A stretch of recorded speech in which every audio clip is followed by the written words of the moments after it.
We first met Andy Conlon 4 years ago when he published his comic book, but I caught up with him recently as a budding feature filmmaker.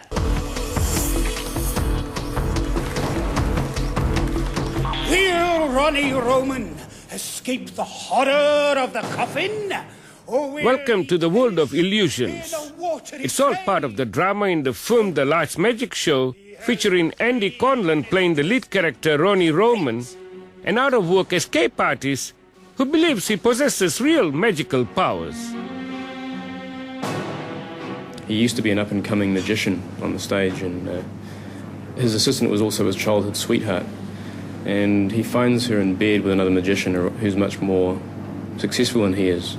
And this sort of puts him into a spin, and he, to escape from the emotional pain and to shield himself from it, he creates this fantasy that he's got dark magical powers. He's given one chance to make a comeback, and he's got to find a new assistant and perform the escape trick that nearly killed him last time. Apart from playing the lead role, Andy also worked as the writer, director, and co-producer of the film. Of course, at the beginning, like anything, you don't know how hard it's going to be. But I mean, the script stage of things, I mean, you're sitting there by yourself, and so I mean, that's separate. I mean, the filming's separate, post-production separate, so you don't have to deal with everything at once, which is lucky. I haven't really worked with someone who's all rolled up in one. So it was a really interesting experience, and certainly one that would, you know, it's great for someone who's a producer to be able to work in that sort of environment, because you learn a lot. While some feature films can cost millions of dollars, The Last Magic Show cost $50,000, which included $25,000 from Creative New Zealand's Screen Innovation Production Fund. We had just enough money to make it, for the materials and for the equipment hire, and everybody that worked on it was basically doing it on a point system, which is, you know, if the movie sells, then everybody shares in that. And I mean, a lot of people came on board, especially the cast, because of the script. They wanted to play these characters. I have to move my business into the new millennium, right? Some of the cast and crew are well known in the film and TV industry, including Lucy Wickmore, co-cast of the long-running soap opera Shortland Street, who came on board for the love of it.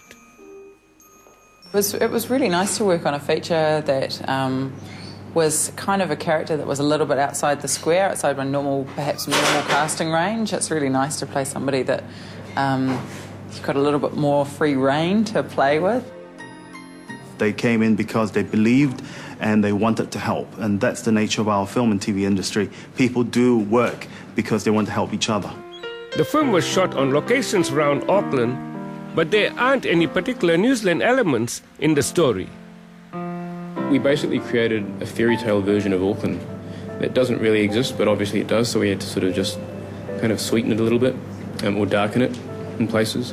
But I don't think you can truly escape being a New Zealand filmmaker, because there are going to be elements like isolation, things that pop up in New Zealand films constantly, that just by being a New Zealander, it's going to be present in the film.